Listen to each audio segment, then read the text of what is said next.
got the little man, you got the big man, and you got the bigger man.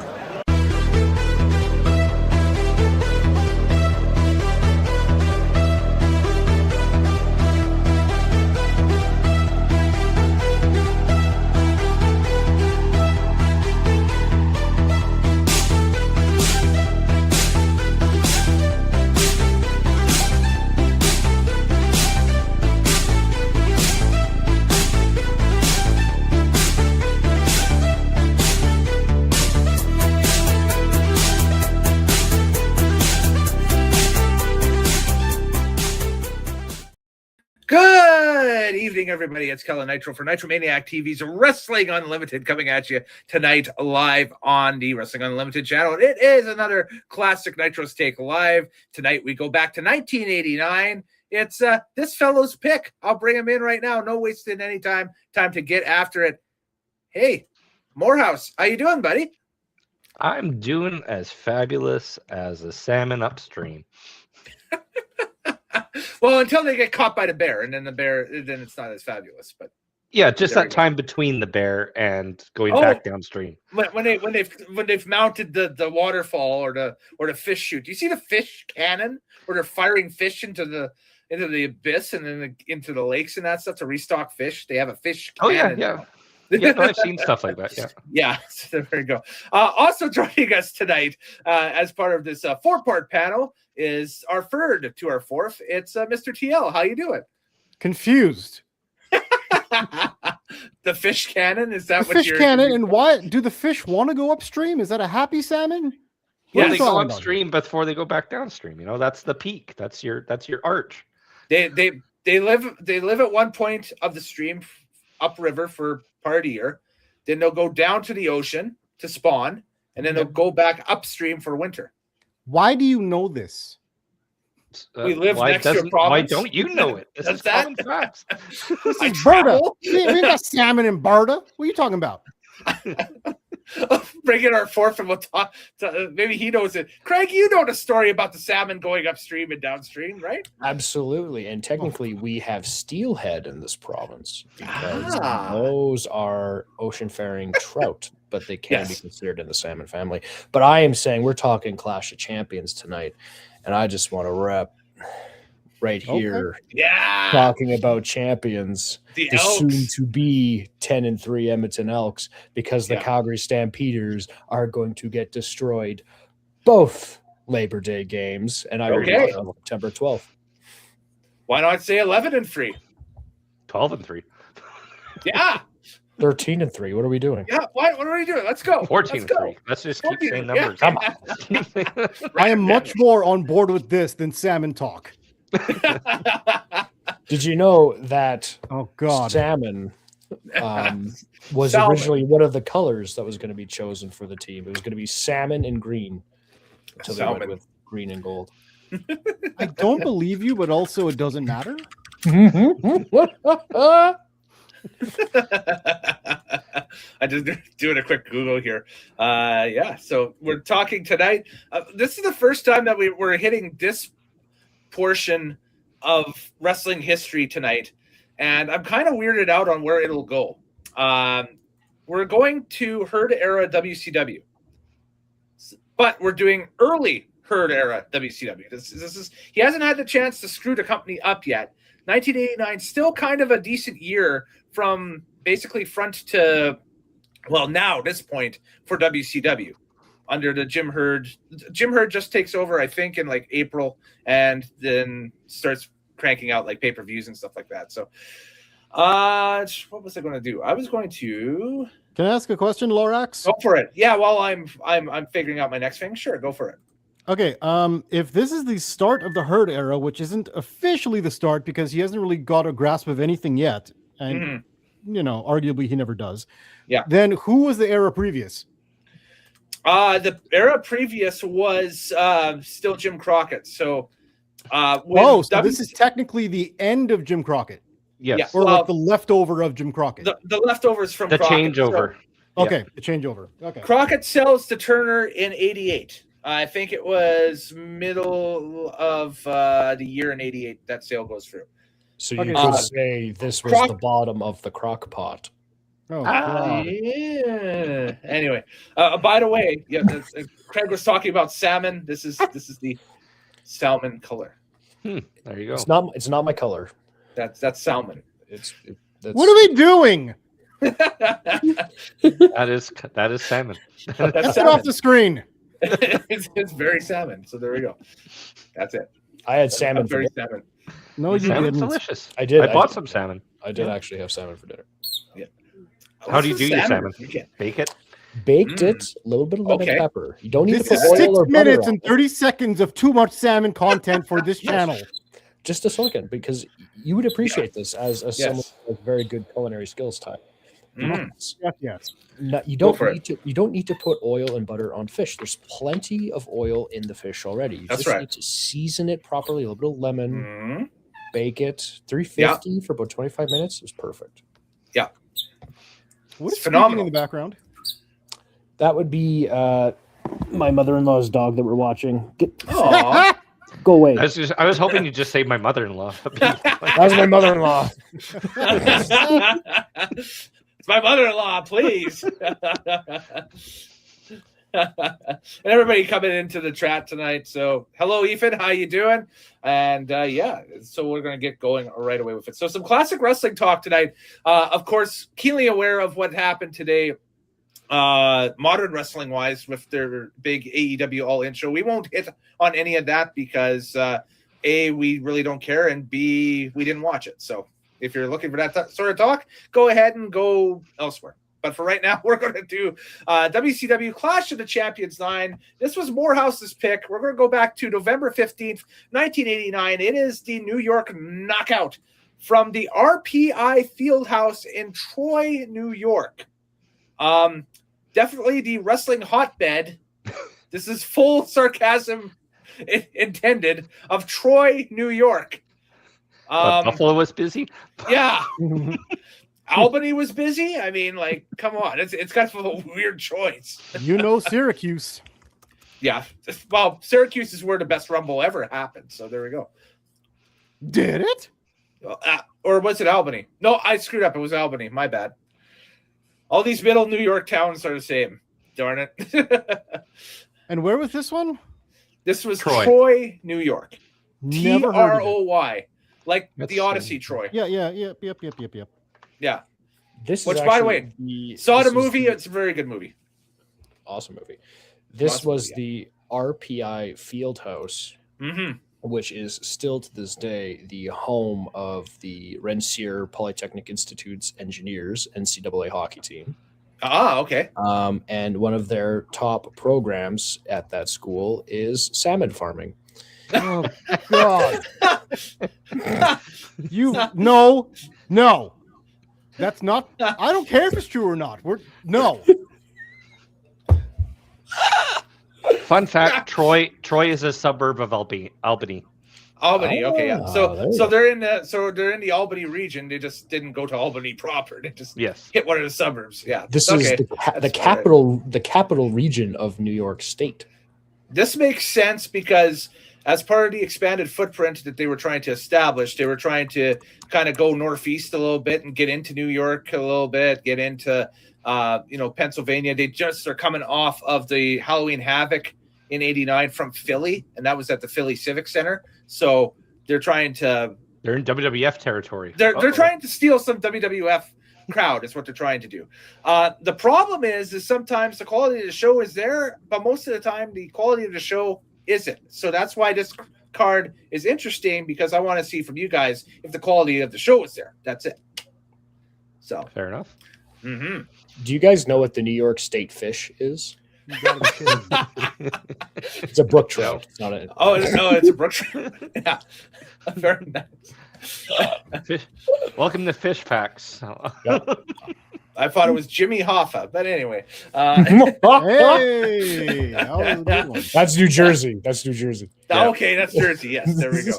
Yeah. New Jersey, pal. This was not at the Meadowlands, so there we go. This was there's a look at the newspaper the newspaper advertising, I should say, that ran in the New York Times and around this time, trying to get people to watch. So, yeah, there we go. That was that. And yeah, so this was on November 15th, 1989. Attendance 4,000 fans at the RPI Fieldhouse, now called the Houston Fieldhouse. You sure could tell there's only 4,000 there too. Yeah. Yeah, I'm not even sure if there was 4,000 seated. Honestly, I think there was quite a bit of empty seats. It was a pretty empty building. It was a very empty building. Yeah, for sure. And the show itself drew a 4.9 rating on TBS. So all in all, the rating was passable to decent with a 4.9 back then, the 1980s thing. Because don't forget the main event, which was it's still to this day the most watched, highest rated wrestling program ever produced. I think the rating for that one on a Nielsen scale was a 12, and that's like Winter and Summer Olympics opening ceremonies level type viewership at that point. Well, no, that's the 11s quite right, because MASH did over a 30. Okay, yeah, so there we go. So it's still quite a bit, right? So yeah, yeah, absolutely. Yeah, again, the show mainly dealt with the fallout from the Halloween Havoc pay-per-view and set up the Iron Man Iron Team tournaments at Starrcade 1989. And we'll get into that as the card continues. But we'll talk about our commentary team for this show first. It was Jim Ross and Gordon Solie. For the first time ever in this series of Classic Nitro Steak, we take a look at Gordon Solie's commentary during a pay-per-view. Fellas, what did you think of the color commentary team, the play-by-play and color commentary? Okay, go ahead. Craig, you go first. Well, I think JR's he's a lot younger here than we're used to seeing him. Yes. So he's still a little bit more green, but I think he was still pretty good on the call. I don't know if their chemistry was the best, but right. I don't know. I thought it was okay. Didn't really mind. Yeah, absolutely. Morehouse. Well, they're both legends in their field, and it's nice to see them both work together. One near the end of his career, one at the beginning of his career. It came off very American Gladiator type of commentary to me. Yeah, it kind of has that vibe to it. Yeah, absolutely. It was interesting. This is the only clash they worked together, by the way. This is the only time they've ever worked together on a big WCW show. They were doing, I believe, one of the weekly WCW programs. It could have been worldwide together at the time. So they just brought in the worldwide commentary team and did it. So very interesting. And yeah, as you said, this is towards the end of Gordon Solie's run. And, the absolute first 5-6 years of Jim Ross's commentary career. So yeah, you definitely have the young up and coming upstart and, the old veteran kind of anchoring it and that stuff. So Mr. TL. We save your opinion for last, so opinion away. Right. So, I mean, this is a young Jim Ross, like you all mentioned.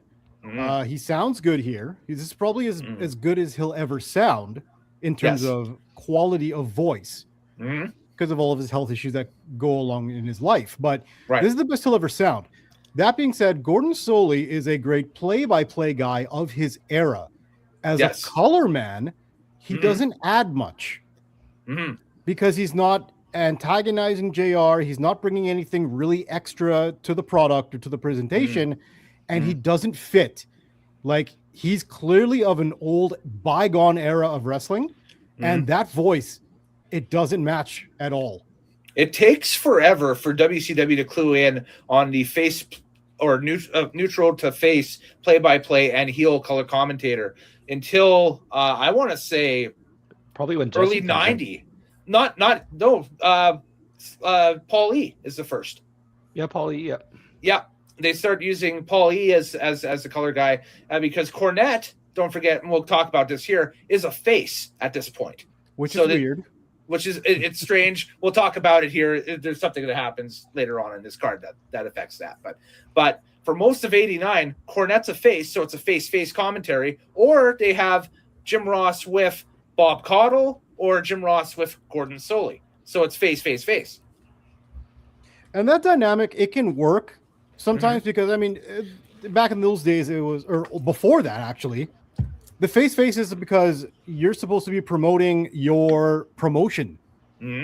So having two people do the same thing, it just adds to the rah, let's go WCW, let's go Crockett, let's go NWA, whatever. Now, like I said, the voice of Gordon Solie, it don't fit here.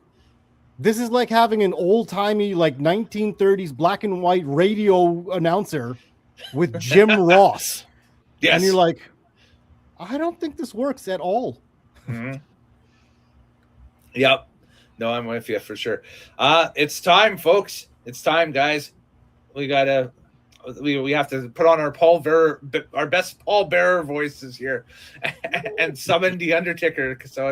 So we go out. We hold the imaginary urn up high. This water bottle will be the urn. And we go, "Woo, Undertaker!" Woo! At the bottom of the screen, there we go. Yeah, the shaker.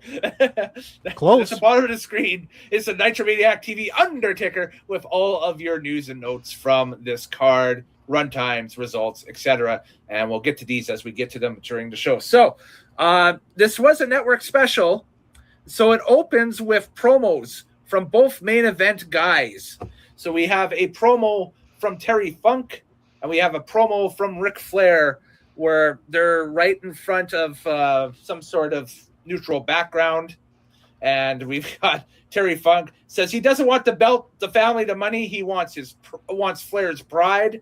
Flair says he wants Terry Funk's pride, integrity, and guts. So they're both fighting for pride, but there's a belt on the line. Heck yes.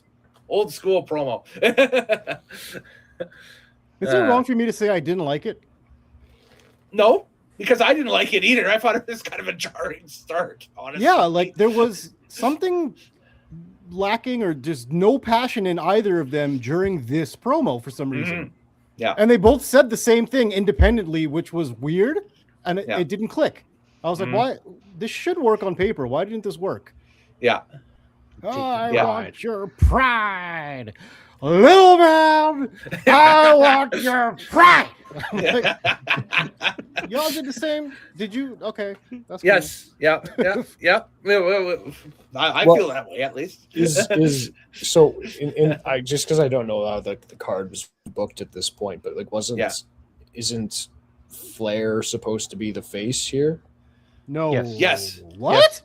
Yeah. Yep. Funk is a heel, and Funk's putting his career on the line tonight. But that's the thing. That's right. I think like if you were genuinely confused with that, Ty, like that's what I thought too. I was like, this is coming across like Funk's the face, and I was like, I thought he was the heel a little bit, and I thought I just kind of was like, it seemed a little jarring. I don't know, like he's like. Because he didn't even like Funk even didn't just he's like Ric Flair, you want all the nice things, the nice cars, and the women. I don't. I have a badass, a big shitty pickup truck.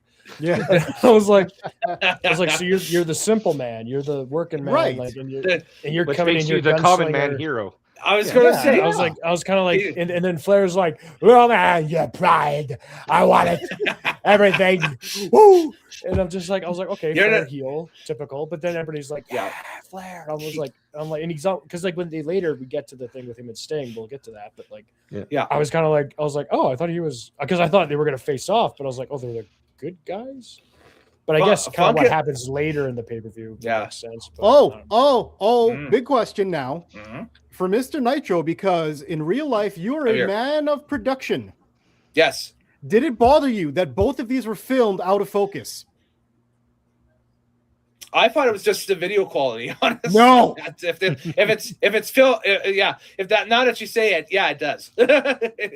You'll see it again when later on in the show they do another backstage promo with Ric Flair, and it has a little some in the background, and the back is detailed focus, and Flair is a little blurry. I'm like, this is gonna bother Nitro. I know it will. Yeah. Unfortunately, I didn't get a still of any of these promos. I guess I should have, but we'll explain it when we get to it. But the promo that Flair cuts later is in front of what looks like a rejected ECW background.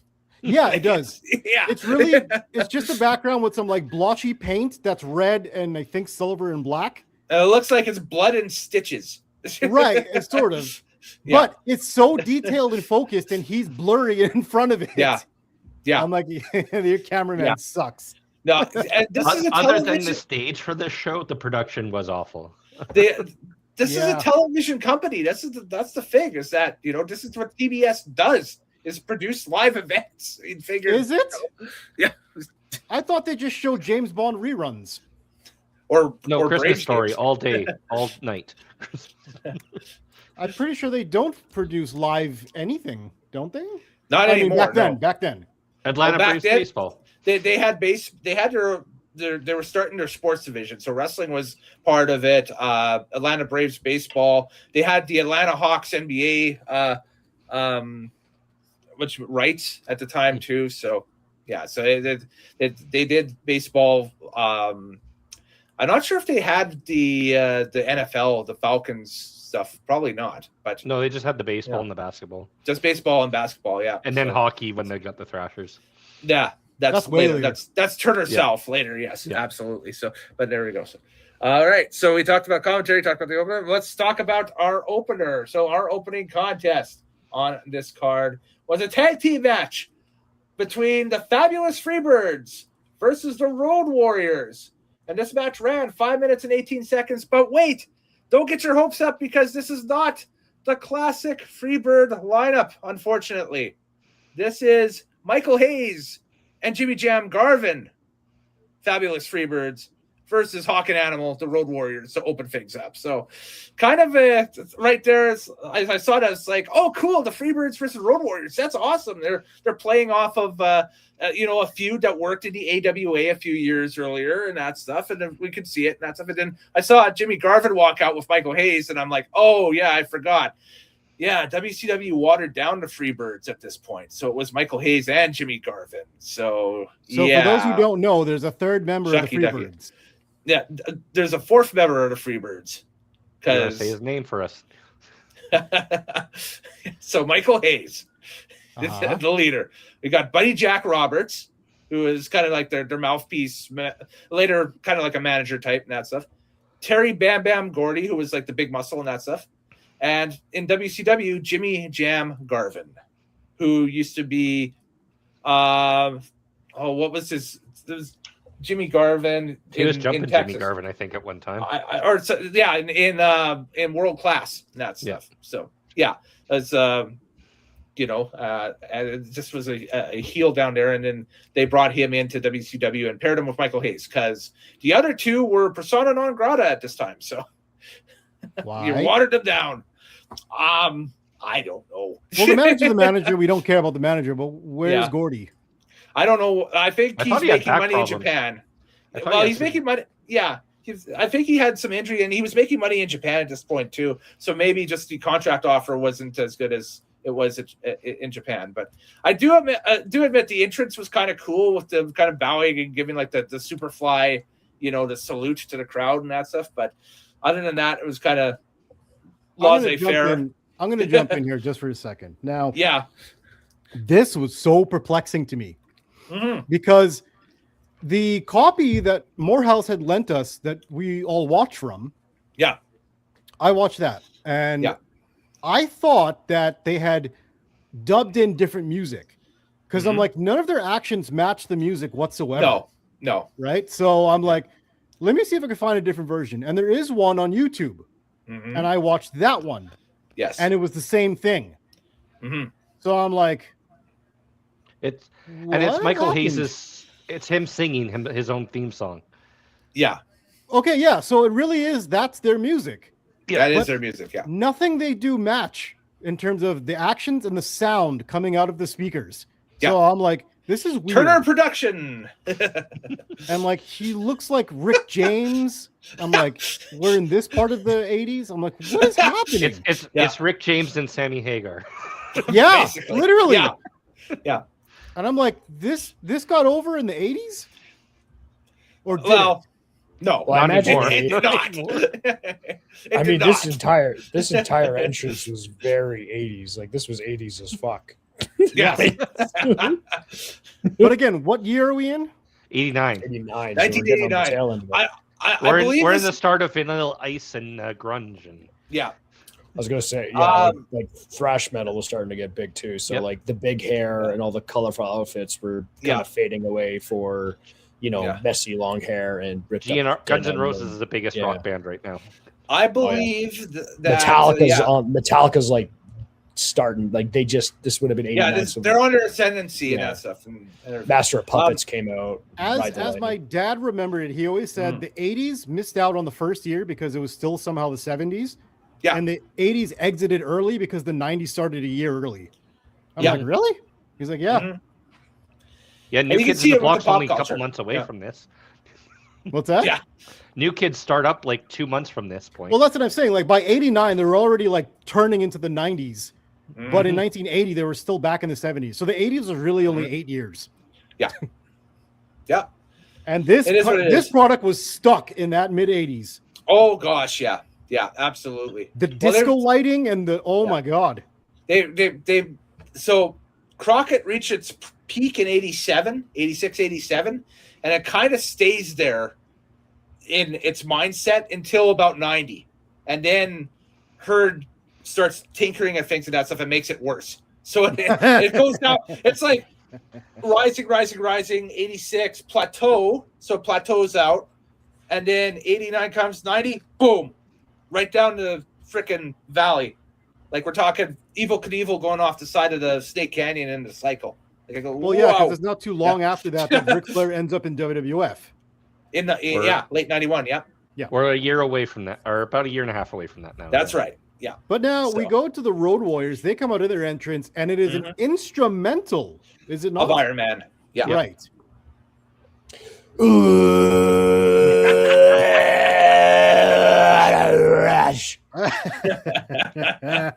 Very nice. I will say their entrance was amazing. The crowd was excited. Yeah, that was a final boss level entrance for them.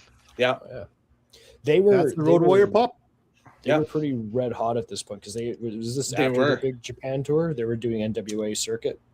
Yeah, they were still, they were one of the key figures on why Turner wanted to buy WCW is because or Turner wanted to buy Crockett for to eventually become WCW, I should say, is because TBS wanted to own the contracts of Flair, the Road Warriors, Luger, and Sting. That was a big five that they wanted. Yeah.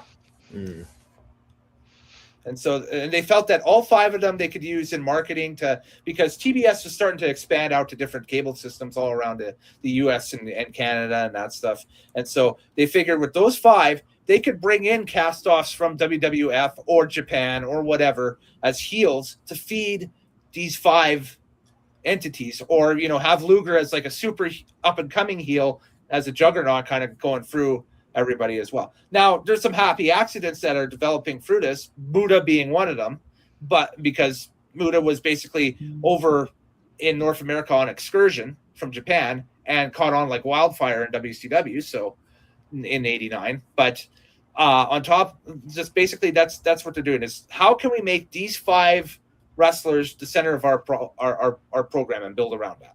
That's the initial plan with WCW. All right, now let's get into this match. Yes, 5:18. Like I said, runtime for this. I'm just trying to scroll through my notes here. Oh yeah, the referee here is Tommy Young. They're big. That's their senior referee is Tommy Young here. So I don't think the referees mattered back then at all. No. They're just people with shirts on. Yes, yeah, exactly. Well, yeah, and of course Conrad always has on his podcast the whole story about Tommy Young. Who had that story? That was somebody, one of his guys. All right, let's get to the match. Come on. Tommy Young. So, but anyways, I'll just go to the finish here. Is the Road Warriors? They get the DQ loss to the Fabulous Freebirds because the referee is knocked down in the fracas, and you can't touch the referee at all in WCW. That's a no-no. Well, you're not supposed to touch a referee, period. That's right. And it's like jumping off the top rope in WCW. You can't do that. Yep. Can't do it's that. NWA rule that they carried for much of the 90s, apparently. So that was Jim Herd, not Jim Herd. Who's the cowboy? Jim Ross's Bill Watts. Bill Watts. Bill Watts. Wasn't that his thing? It was like you can't go over the very top rope. Yeah. And you can't come off the top rope. That's right. And he didn't believe in padding because that makes you look weak. Yeah. Yeah. Cowboy Bill Watts. That's the one. Okay. Yeah. So to me, this match really didn't get going, and that finish to me was really BS. It kind of came out of the middle of nowhere. So maybe did they miss a cue, or did something botch up backstage or something, or I whatever? think this, for me, immediately, this match makes me immediately take notice that this is just a TV production. They are building towards a pay-per-view. That's Lex Luger. But they're building towards a pay-per-view. So this show is like a Saturday night's main event where not anything is really going to happen. That's right. They're just kind of teasing everybody with like, well, we'll put these guys in the ring, but it's only going to be 5 minutes and it'll be a BS finish because you're going to want to keep watching until the pay-per-view. This is just a warm-up show, really. And this match signified that. Yeah. And you're like, oh, man, I thought I was going to watch something good. No, there's a reason for a rematch after this match because, you know, the Road Warriors were wronged by the ref, so now they'll have to get their revenge on the Birds. I do have to say, though, in this match, they're not as what's the word I'm looking for? They're not as snug, or as they're not working as hard as like I thought they would. Like I thought they were gonna like absolutely beat the crap out of each other, even if it was just 5 minutes. They really don't. It's kind of soft. Stiff. Not at all. That's the word I'm looking for. They weren't working stiff at all. It's respect, because the Freebirds really enjoyed working with the Road Warriors in the AWA, and vice versa. The Road Warriors really enjoyed working with the Freebirds back in '85 in the AWA. In fact, they were, for the longest time, they were on Hawk and Animal's top 5 list of people to work with. Hey, that's great and all, but how about let's make some money and make this look good for television? That's true too. So it's a fine line. Knowing that, it kind of almost makes me dislike the match more, because it's like if you guys had such good chemistry, you could have really made that DQ finish look a lot better. I remember kind of thinking, because I always check the results, like just like the matches on the card before I watch, just so I can kind of like, okay, I know what the ending is going to be, but I want to see how, like, if it still surprises me, kind of a thing. And I was like, okay, there's a DQ loss here. I want to see what happens. And so when that happened like that, I was like, that's the way they did it. I was like, I don't know. I thought that there could have been a different way. Like if the Road Warriors could just go, mental and grab a chair, smash guys, or something where it's like, because they're these monsters, and like they could, the Freebirds play like the chicken shit heel kind of thing. And because like, I mean, the crowd was so hot for the Road Warriors, and it's like you could have really taken that energy and delivered a great opening match to set the tone. But this was kind of like it was a bit of a wet fart. You hit all the key words. I wanted the monsters to smash the Pretty Little Hair Metal band. Basically. And none of that happened here. No. It didn't happen. No, they decided to have a technical wrestling match to open the show. A technical wrestling match where we're only going to put in 4 minutes of effort before you do it. Exactly. 5:18. Yeah, exactly. And funny enough, and I will bring this up later, the wrestling of this match actually sets the tone for the rest of the night, because all the rest of the matches do the same shit. Exactly. And here's the thing that will really set off a lot of people, might even set you off here, TL, is that you do all this, you expect, okay, maybe they're building towards Starrcade with this and whatever. Wrong. The Freebirds are not a part of the Starrcade Iron Team tournament at all. Hold on. Well, this comes up later. Because there's going to be the Road Warriors. Yes. The Steiners. Keep going. The other team.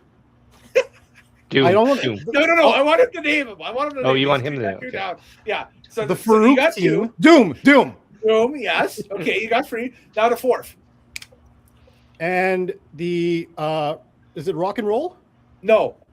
Midnight. Teddy. Midnight.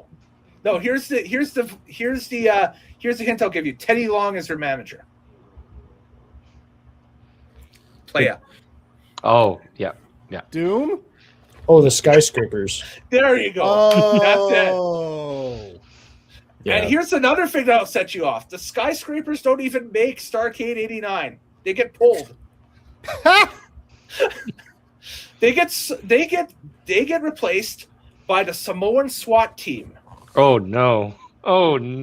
Which is Fatu and Samu. Which turned into the head shrinkers in WWF. That's right. Oh, those ones. Sorry. Yeah. I was thinking of those other guys from 96. No, not the headhunters, not the Abdullah the Butcher. No,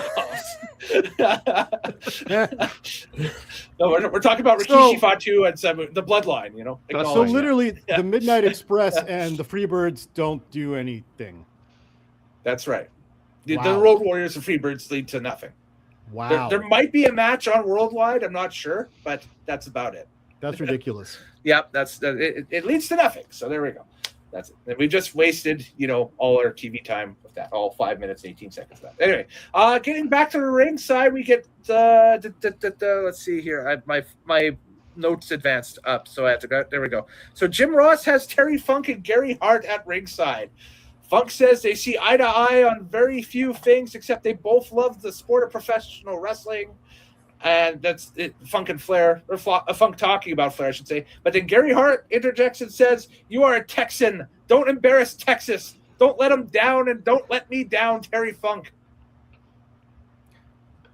But you're in New York. I mean, that's like...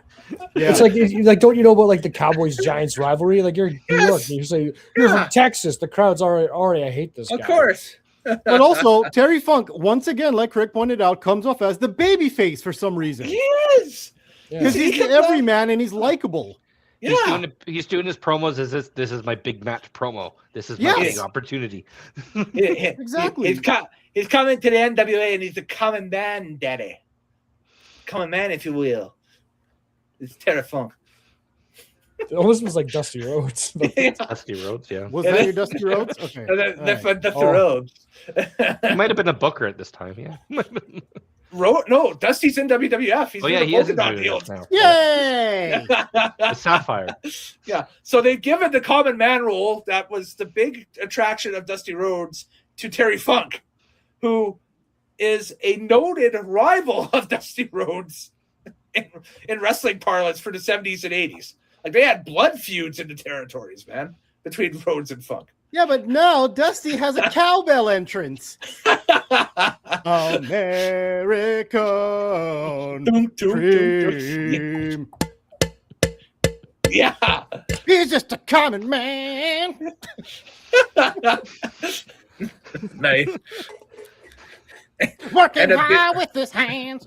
And a jive talking bingo granny as his valet in about a year. Hey, that's Cody Rhodes' actual mom. Plot twist. Yeah. Craig Frazier needs to be educated about Sweet Sapphire. But anyway, there we go. No, he don't. He don't. Commercial break, and then we get back to it, and we see the senior editor of Pro Wrestling Illustrated, Bill Apter, on the stage with Jim Ross. He's going to award a couple of awards, and the first is the most popular wrestler in the NWA, and it's Sting. Very good, Shivani. Very good. Sting says it feels too good, and it thanks to all the little stingers out there. Anyway, God, he's like Hogan, but somehow worse. He's like Warrior with charisma. I'm fighting for all the little stingers out there, brother. He's a mixture of Warrior and Hogan. Yeah. Can you imagine Hulk Hogan with the Sting face paint to the handlebar? I think that happened. Now listen to me, brothers. I want to talk to all my little stingers out there right now, maniacs. Now, when I'm up in the rafters and I got a vulture on my arm, brother, I'm looking down, and I'm gonna send this vulture down there, brothers, and he's gonna pick out your eyes because I'm depressed, brother. That's.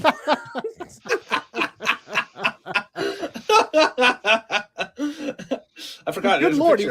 Oh, there we go. That's this not far off from how Sting was talking in this promo, to be honest. No, exactly. Yeah. Holy shit. That's a revelation. He's a mixture of Hogan and Warrior. Yeah. So it's the end of the decade too. It's the end of the decade too, guys. So we have a Wrestler of the Decade award that they present, and it's to Ric Flair, of course. And whatever, because he won the most amount of PWI Wrestlers of the Year awards. Apparently, he won it 4 times in the 80s. And so Flair says it's a great honor to receive an honor like this. Hopes the next 10 years will be as good as the last 10. I forgot that. It won't be. It won't. Yeah, he's in line for something, and we'll get to those shows later on. We'll talk about that later. It's gonna be a rough road for that Ric Flair. the ultimate herring, the ultimate I guess the literary device for this show is that both wrestlers are awarded the trophies and they set the trophies down on a table onto the side of the stage with a big spotlight on them. Cool. More on those later. By the way, I forgot to mention in the previous segments, Gary Hart didn't need to be there. No. What purpose did he serve? Why do you put a mouth with a guy who's good at promos? With a mouth, yeah. I don't get it. Why do you put Paul Heyman with CM Punk? Yeah. Yeah, see, that didn't quite make sense, except storyline-wise it did. But then they got Paul to turn on him. Yeah. Mm-hmm. Yeah. So there we go. That might be another thing there too, but we'll see. So the awards go out. What's next after this commercial break, after this commercial break, after that commercial break? We have a promo from Woman. Woman is in her hotel room. Yes. Oh, God. Looking absolutely smoking, by the way. No. Not at all. Okay. Explain. Because I don't find know. That hot, but anyway. Really? That does it for you? 1980s. Absolutely. She looks like Sensational Sherry with no edge to her. The promo's a little rigid, yes. It's not very convincing. Yeah. It was almost Sable-like. It's 1980s porno-esque, but anyway. It was poorly acted. She looks a mess, which I guess she's in her hotel room. Yeah. And I think Gordon Soley has the most cringe quote of the night when they come back. Says, she sure is evil, but boy, is she pretty. I'm like, what the fuck, Gordon? What is the matter with you? Evil woman. I thought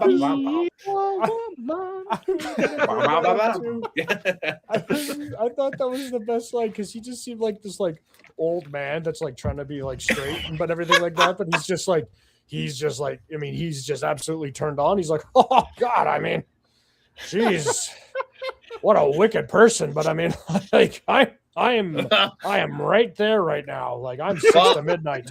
Like, wow. In his later years, It's very nice, Gordon, but can you please stop tapping on the table? Whatever you're tapping that table with. I mean, my nipples right now could cut through glass. Yeah. Well, in his later years, there was talk that what he was drinking from at ringside wasn't necessarily water. It might have been fire water of some sort, but there we go. So, him in like 30 slang is just fun. It's so funny. Yeah. And like I said, it doesn't fit the time period whatsoever. Don't forget, this is the guy that popularized the term souffle instead of suplex. Is Gordon Soley? What? Yes. So if you watch wrestling, he was the color commentator and play-by-play guy for Championship Wrestling from Florida. So Eddie Graham's from Moses. In the 80s and that stuff. So if you watch any of that like territory stuff from Florida in the 80s and that stuff, it's always he has him up with a high vertical suplex. Oh, that's weird. That's his deal. It's like he's trying to put the little French spin on it or something. Yeah. Like he's like, oh, hits him with a DDT. The petite package. Petite package. Oh, Triple H hits him with the pedigree. So, but anyways, to wrap up the women promo, she says there is a large surprise for Rick Steiner. So that's the whole. Wait, Craig, can you please imitate her in her 80s porno voice? Just say that line. I'll put the photo up. Just go. Oh, yeah. I have a big surprise for Rick Steiner. Rick Steiner, is that his name? Okay. I got it. Done. All done. Well, okay, perfect. Actually, can you put it up again? I'll do it. Okay, sure. We'll do it again. I'll do it in Tim Curry's voice in honor of the late great Tim Curry. All right, go ahead. R.I.P. Tim Curry, by the way. Okay. Yes. I have a big surprise for Rick Steiner. Oh my God. That was accurate and creepy as fuck. So my favorite Tim Curry quote just quickly is can you do a Dolly Parton while you're doing the R.I.P.? No, I don't. I can't do Dolly. I don't want to do that to Dolly.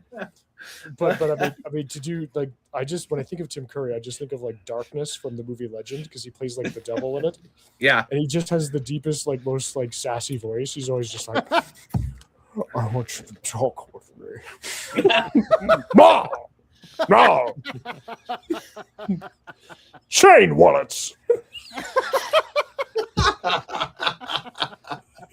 Oh man.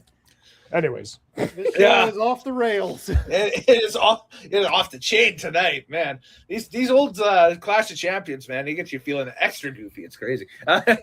So there we go. Our next contest, we finally have a match coming our way here. It is the tag team of Wildfire Tommy Rich and Eddie Gilbert making his debut on Nitro Steak. Hot Stuff Eddie Gilbert taking on the team of Doom.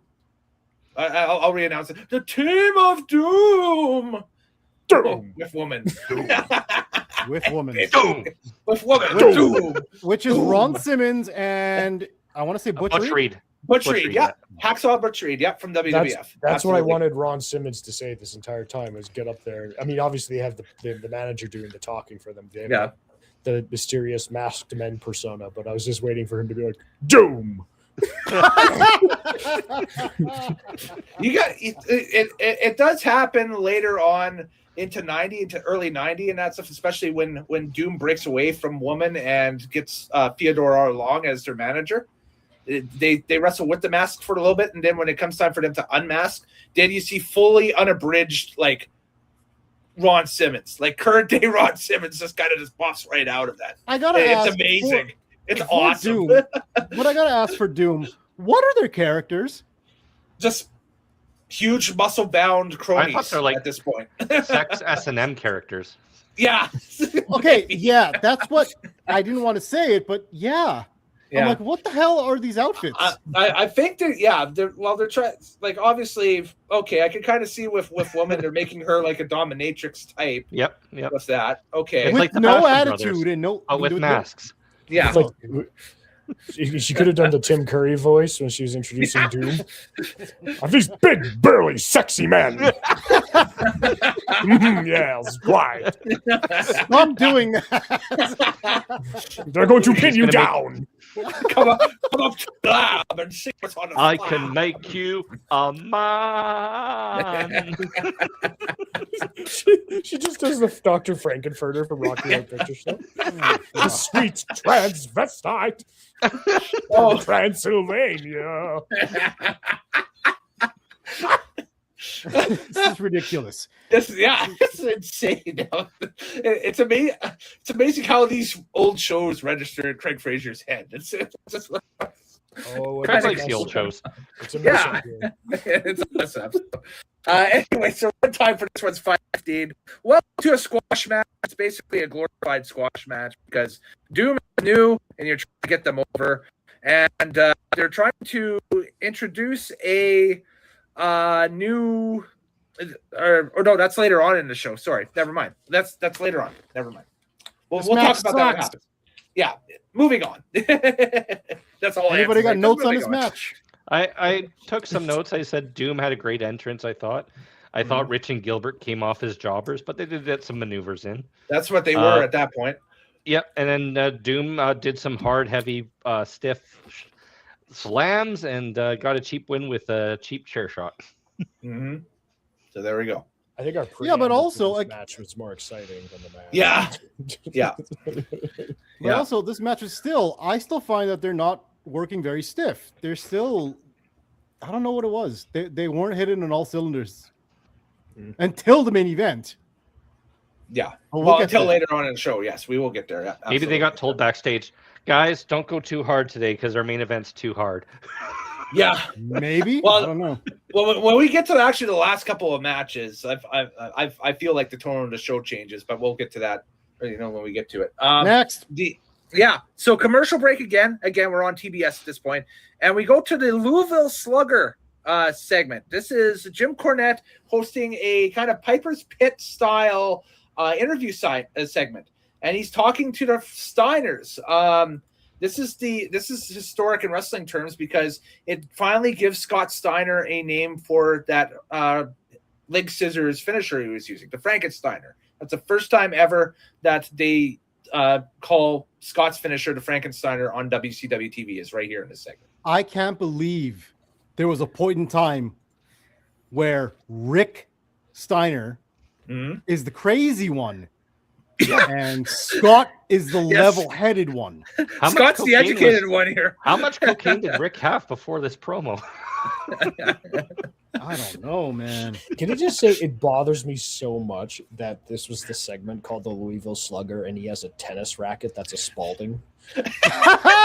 Oh, Like it's I didn't just even notice that. Yeah. and he's interviewing two guys from Michigan.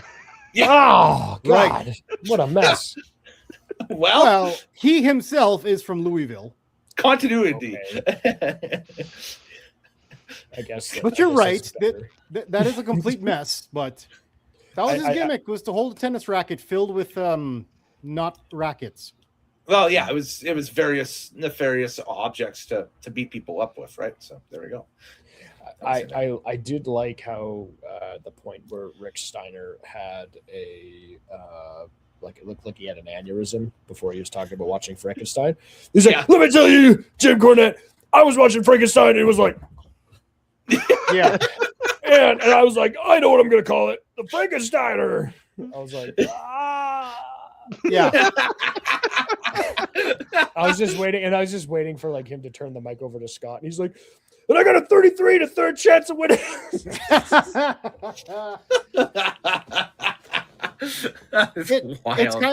It's kind of funny. I think for the last part of his career, I think Scott Steiner is just doing an imitation of his brother Rick. Maybe, yeah.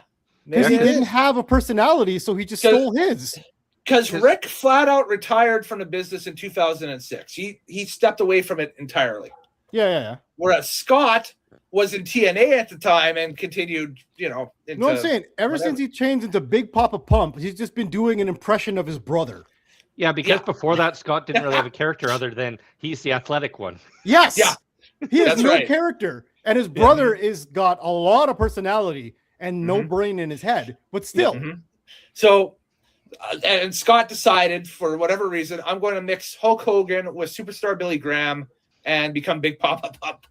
Because that's the look that he's I'm just going to take what my brother's doing and be me behind it. That too. Shoot. But also add that's 100 true, too. pounds more muscle. Yeah. Yeah. Exactly. And just stop barking. Yeah. He's crazy. But this is an awful, awful segment. Yeah. It builds nothing. It's just like, oh, whatever. So that's it. Then we get more Cornette because we have another contest coming our way. This match is the third longest on the card at 9:22. Sad. It is the Midnight Express. So Bobby Eaton and Stan Lane taking on the Dynamic Dudes. So Shane Douglas and Johnny Ace in a tag team match. Here's the stipulation. Jim Cornette is in a neutral corner during this match because in the months leading up to this match, Jim Cornette has brought a brand new tag team to the NWA. It is the Dynamic Dudes. This is Shane Douglas and Johnny Ace. This is Shane Douglas pre-ECW, and this is Johnny Ace pre-All Japan.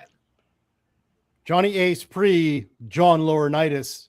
Obviously. Raw. Yes. Pre-problematic man. And pre-Ace Crusher, Johnny Ace as well. So he doesn't have the cutting-edge finisher yet.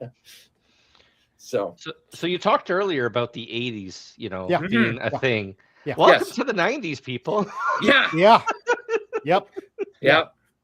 Well, welcome to what people assume 1990 would be. Well, funny enough, they're dressed up like Ken from the movie Barbie. As they roll kick skateboards. Yeah, as they skateboard to the God. As they skateboard to the ring. On the shortest ramp, by the way, so it is the most unnecessary ride they need. Yeah, to get on the front of the ring. And they can't even ride them, really.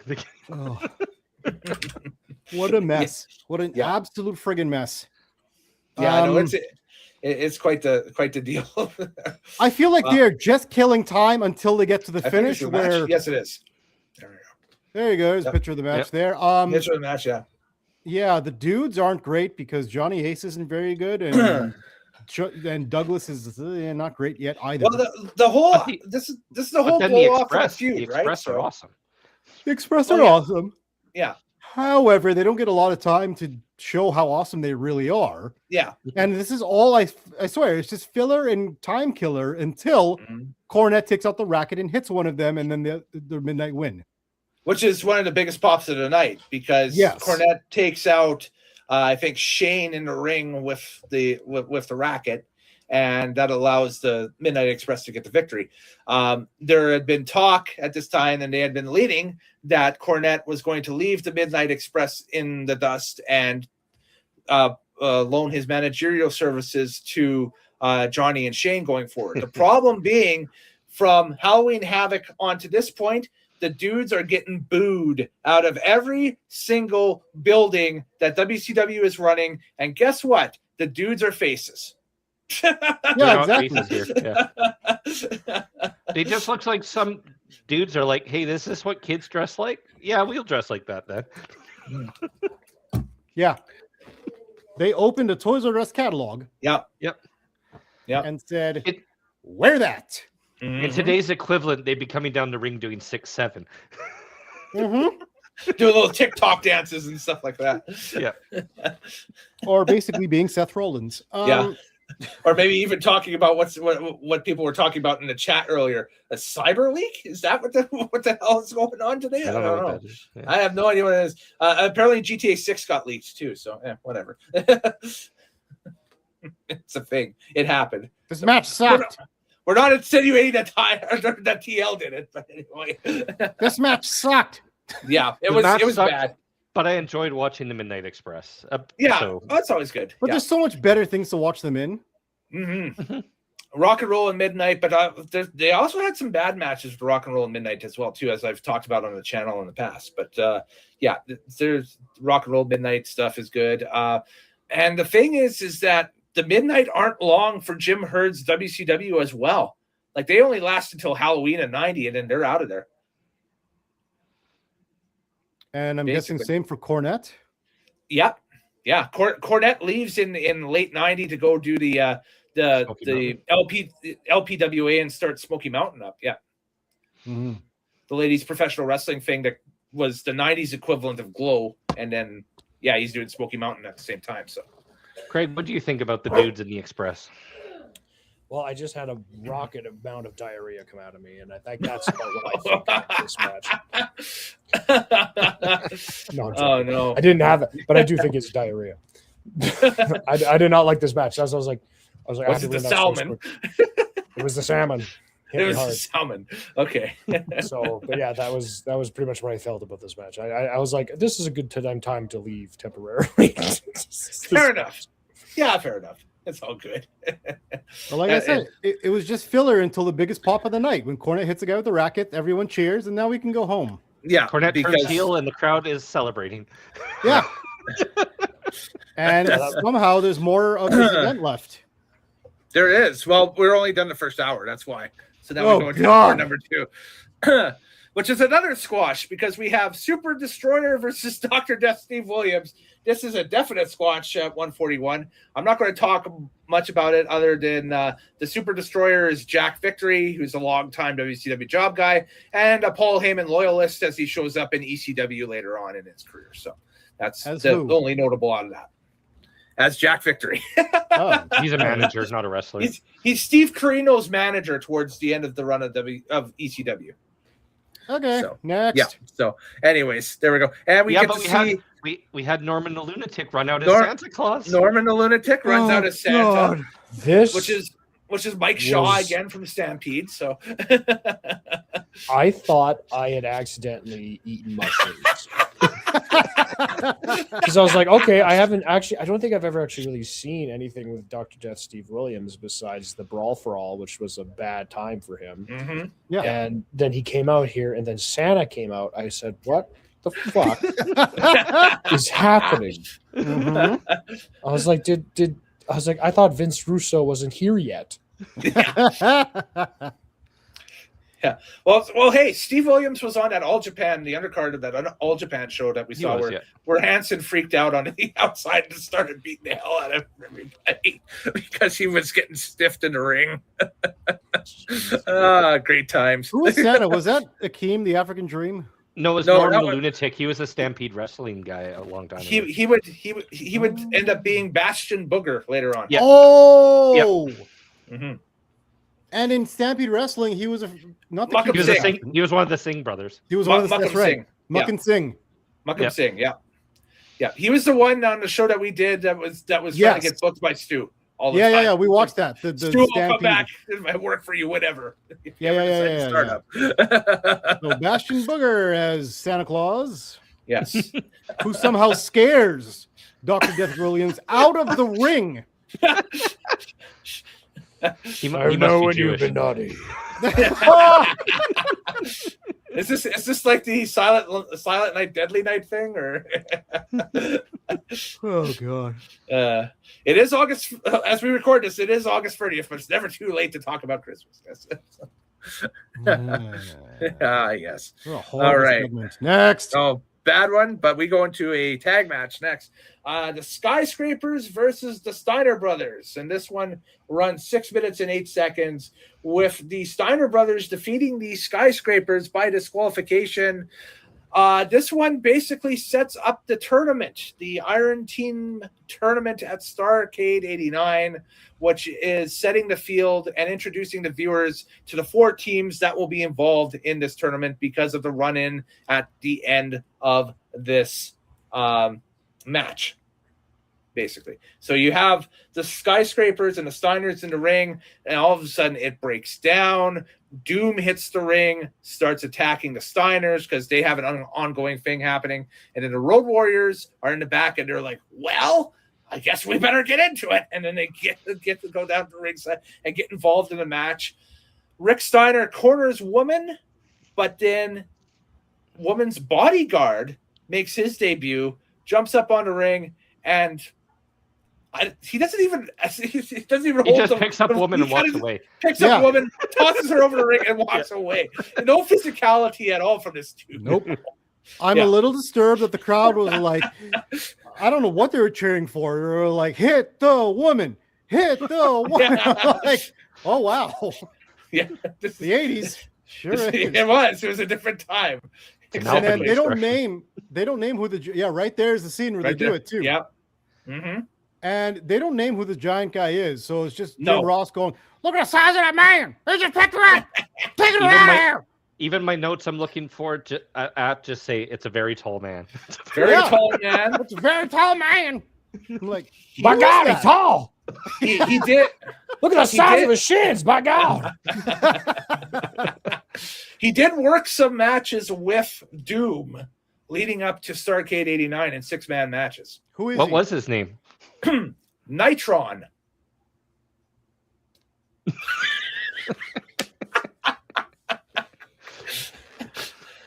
Nitron. Sounds like an 80s superhero. I am Nitron. Has like a sword that comes out of his chest. Oh, he's from Saskatoon. Mm-hmm. Canadian content. Nutrient. But he never really had a career other than this moment, really. That's it, basically. Wow. This is his moment. This is his moment. Where he goes unnamed. The Nitron era. Yeah. So he's with Doom and Woman through the end of 89, and then they can him in 90, like January, February 90. They realize he's untalented? That's right. Yeah. Okay, so there's a waste of a big guy, a waste of a complete angle, and a waste of our time. Exactly. Yes, absolutely. And like I said earlier, the four teams that are in the ring brawling at this point end up being free teams because the Skyscrapers get pulled because I think Sid Vicious has an injury or something like that leading into Starrcade. So they get pulled, and the Samoan SWAT team get interjected in there as the 4th team. I do got to say, this is one of the only times I've ever looked at Sid Vicious and thought, he looks young here, but he still looks like an old man in the face. It's always like that. He was only about 3 years in the industry at this point. He looks like a monster still. I did note that. Yeah. I'm like, yeah, he looks like a monster. I can see why he became a solo star after this. Mm-hmm. Absolutely. And his tag team partner was the guy who influenced Bray Wyatt. Yeah. Because his name Dan was Spivey. Dan Spivey. Yes, Dan Spivey, but Dangerous his name in Dan WWF Spivey. was Waylon Mercy. Waylon Mercy, and that character completely Know what I mean? influenced Bray Wyatt with the outfit and everything.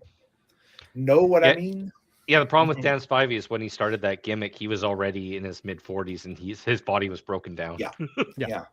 And Dan has said in shoot interviews, he's just recently started doing some public appearances again and that stuff, that Bray took the character to means and ends that he never thought was possible with it. So he always speaks highly of Bray Wyatt. He said he loved what Bray was doing and that stuff. And it was, obviously a tragic loss when we lost him a few years ago. But yeah, so if you want wrestling fans, if you want a neat follow on Twitter and that stuff, go follow Dan Spivey's Twitter account. He's got some neat stories about the territory days and that stuff, because he was like a monster heel in Florida before he got, swallowed by the major federations to do work. Right, and they were picked up, right? So And he was like one of their monster heels down there. So yeah, and then going back into this match here, Steiner's do some good suplexes here and there.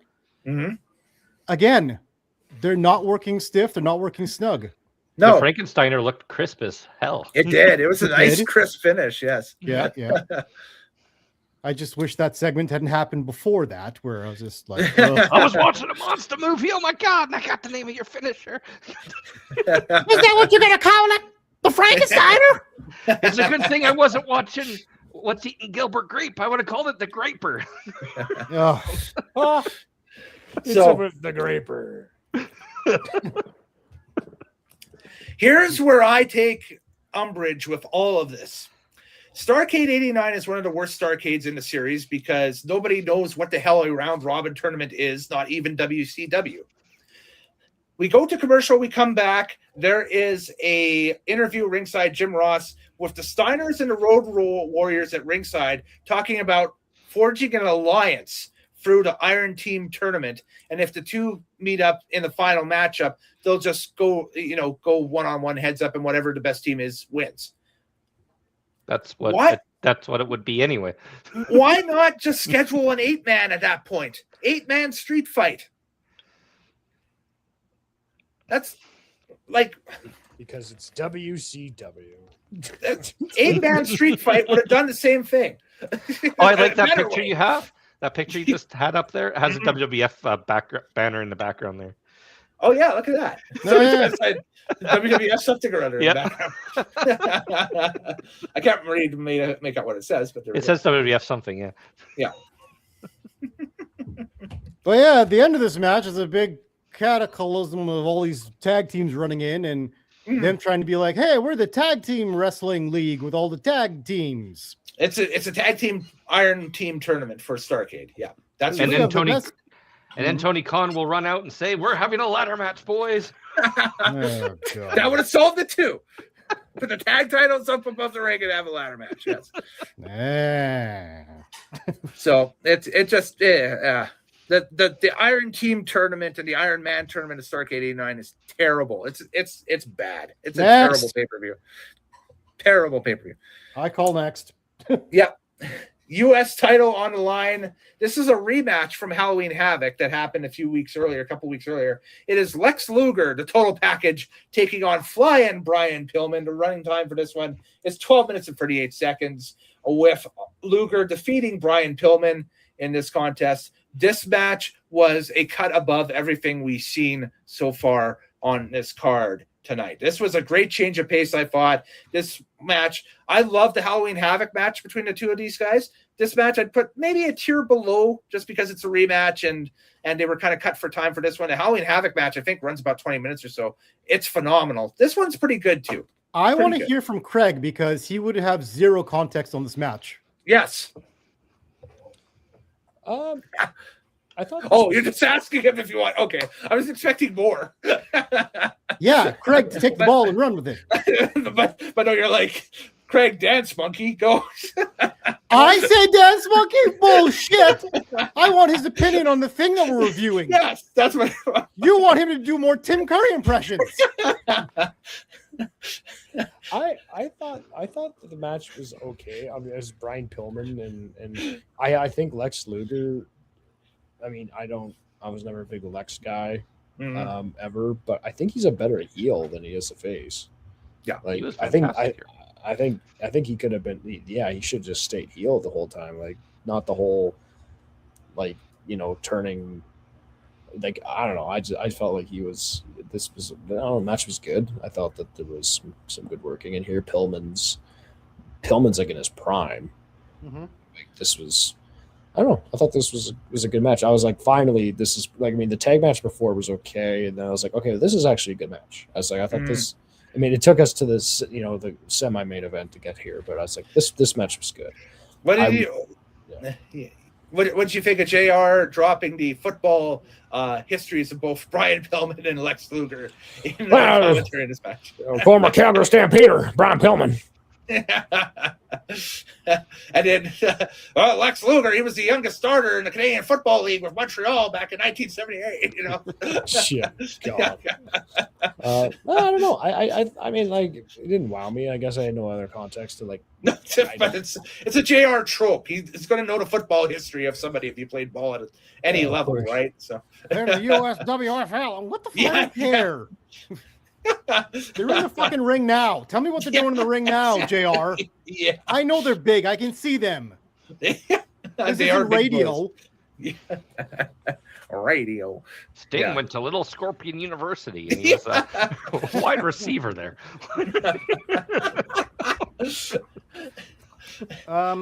Yeah, you know what? Okay, so as Craig said, it's a decent match. Yeah. It's not, for me, it's not a wow match. The only thing is that Brian Pillman does some stuff in this match that like you haven't seen in the rest of the show. Mm. But other than that, this one solidified for me the style that they're working, which is it's just a lot of off the rope clothesline, punches, kicks, elbow. Like it's basic stuff. Mm-hmm. Like they're not going outside the box. The only one who really does is Brian Pillman. Yeah, don't work too hard, boys. This is only cable television. It is not exactly. And Lex isn't working very stiff in this one. Nobody's playing a heel well. Yeah.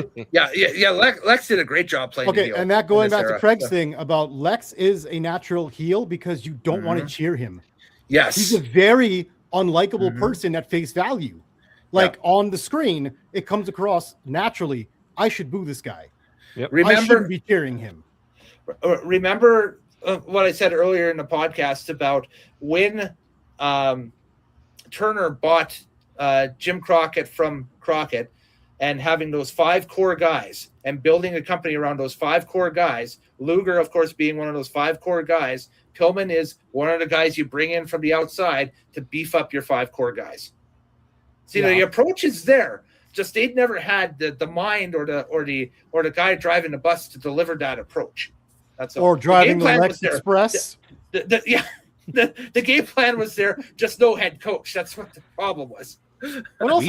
We see Luger, we see heel. When Vince sees Luger, he sees a guy who hugs children and all American. He's gonna take over for Hogan. Hogan's dead. One point I do want to say is when Luger had his entrance, his music stopped halfway through. Yeah, for no reason. It did. I think they yanked the tape too early. and then their fans were trying to touch him, and you saw Luger as a true heel where he's telling the fan to not fucking touch him. Yeah, very audible on this camera. Yeah. Now, by the end of this match, Lex, the bell's already rung. The match is over, but Lex puts Brian Pillman in the what do you call it, the torture rack. His finish, and then Sting comes out and then grabs the microphone. That's right, because Luger, Sting, Muta, and Flair are your 4 in the Iron Man tournament at Starrcade. Right. So you're starting to build that as well. Yeah, I don't like Sting. Do you like Crow Sting? I like Crow Sting because he sat up in the rafters for a year and said nothing. But you don't like Surfer Sting? I don't like when he opens his mouth, period. He should always be mute.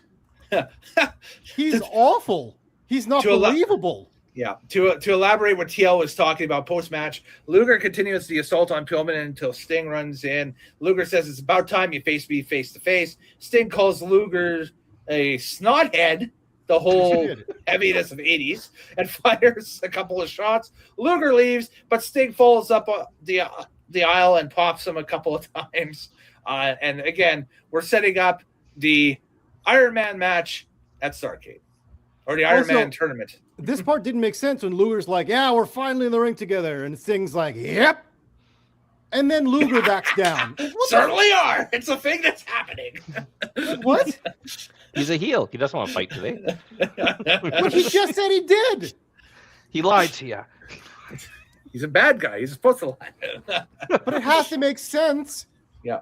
That made no sense. It made no sense, though. Exactly. And it wasn't even like he powdered out and be like, you know, like a Kevin Owens thing, like, not tonight. I get paid for my matches, or you know, something. Yeah, something along those lines. Exactly. He just kind of cowers out of the ring, not knowing why he's doing what he's doing, and it shows. And then Sting chases him backstage. Yeah. Yes. Ridiculous. Yep. Did you guys know that Lex Luger played in a Grey Cup game? Really? Yeah, I heard that. So what was it? 78 Grey Cup? The 67th Grey Cup. He was a starter for the Montreal Alouettes, but Right. they lost that game Yes. to There a we go. certain team. Yes. Yes. Woo! I feel that. I feel Hard that. moon. It was one of the 5 in a row. Yeah. There we go. And the Stinger's Yeah. going to tell you, Lex, that when you go 1-on-1 with the Stinger, woo! I prefer when you do it than when Sting does it. Yeah. I hate Sting so much. Like Surfer Sting is the worst for me. Apparently, Sting was in All In today. Good for him. Who Yeah. cares? So Isn't this there we Nepo go. baby there too? Yeah, I believe. Well, his son was there. And, well, which one? Are you talking Darby or are you talking? They're his both Nepo biological babies. kid? Jeez. Anyways, Here's a fact on Darby. He does all these stupid stunts, but nobody remembers them. that's a good point. That's a good point. Very good point. Yes, absolutely. Yeah, I agree. All right. And we get now to a commercial break, and then it's time for our main event. And Now, our wait a main second. event. What happened to the second part with Flair? Oh, the promos and that stuff. That's Yeah, what coming happened up. That's coming up after this commercial break. Interesting. We have They the title run a cards commercial again. break again. Yeah, they refresh everything and they go into the promos again, another set of promos, and that's where you get Ric Flair in front of the ECW, the curtain. And I'll have to rewatch it now that you say that he's out of focus, because now that makes sense that he was out of focus on that. You got to watch it. Yeah, I got to check that out again for sure. But he doesn't say anything much. He's a little bit more Ric Flair in this promo than he is in the very beginning. Yeah, exactly. So it is time for the main event. It is the I Quit match for the NWA Championship, as it was still called at the time. It is the big gold belt, but it is the NWA Championship. The runtime for this one is 18 minutes and 33 seconds. It is the final match of the trilogy of 89 between Ric Flair and Terry Funk. It is the I Quit match from the RPI Fieldhouse in Troy, New York, blah, blah, blah, blah, blah. Again, runtime 18 minutes and 33 seconds with Ric Flair defeating Terry Funk. Gentlemen, your opinions right now. A lot of chopping. Welcome to the chopping mall. Lots of chopping, lots of leg work. Mhm. Yeah, in fact, that's all this match was. It was chopping, punching, and leg work, and then mic work in the corner. And this is one of the few times I hear Terry Funk with like his real like manly voice, not the old man like withered old voice, but just like a "Come on, Flair, say you quit" kind of thing. I'm like, wow, where'd that? One of voice my go? notes was a Where's that very been? audible "you egg sucking dog." Yeah, he did say that. I popped. I was like, He does say that a lot though in his career. He calls people an egg sucking dog. egg sucking dog. Yeah. Yeah. He had a song called Egg Sucking Dog that was on his album in Japan. Legit, He Terry had an Funk. album. Terry Funk legit dropped an LP when he was in Japan. That's disturbing. Anyways, Yeah, this match is a lot of just hitting each other. Just clubs and chops and clubs and chops. And I'm like, okay, there's not going to be a lot of wrestling in this one. It's just going to be hitting each other. This just this seemed like a fist fight between two dads. Like it was. I was. Well, it was. Yeah. So was this as good as Randy Marsh versus Bat Dad? There's a reference. Wow. This had more like Peter Griffin versus Ernie the Chicken vibe. Griffin v Chicken. Yeah, Griffin v Chicken. Yep. So and Ric Flair is definitely the chicken. It just looks like a rooster. But I don't know. I mean, like, I haven't seen a lot of Funk matches myself. Like, I know he is, like, in many ways, like, before there was Foley, there was Funk. Yes. And like the moonsault is like his kind of big famous move. And later on. The Later first on? time he ever does a moonsault is in ECW off the top of the ladder to end the pay-per-view. that's right. He'd never done it Oh. before. Yeah. Oh, really? Never. Oh. It's That it's, crooked it's, moonsault was him doing that for the first time ever. His finish for the longest time in his career was the Funk spinning toe hold. The spinning toe hold, yeah. Yeah. So this That's being why an they're I Quit working match, each other's legs. That's right. Yes. Because both their finishers are submission holds. Yeah, the figure four leg lock versus spinning toe hold, The spinning toe hold, yeah. which is why this Yeah. became an I Quit match instead of just this plain submission match. Yeah. Exactly. I've never really liked the concept of an I Quit match. Like if this is like the first one in North America, or The first was- US one. No. This No? actually it is not. There was a famous one a few years earlier in Jim Crockett. You guys might remember this one. Magnum TA versus Tully Blanchard at Starrcade 85, I believe. Never seen it. And it's really wow. So that is the first I Quit match ever in North American pro wrestling parlance. And that's all the match was, is you had to get your opponent to say I quit in a microphone to win the match. And that's Okay. so and that match was so highly rated by wrestling fans and it's the 1980s equivalent of the Shawn Michaels Razor Ramon ladder match. Okay. So it just seems so to it me has like- that so it has that mystique in that company. So when they announced that was happening for these two, everyone was like, "Oh my god, an I Quit match! I can't miss that. It's on TV. I don't have to order a pay-per-view. Sweet, I'm checking it out." it just seems like the whole point of like it's an I Quit match. It's just the added like it has the added microphones and hearing the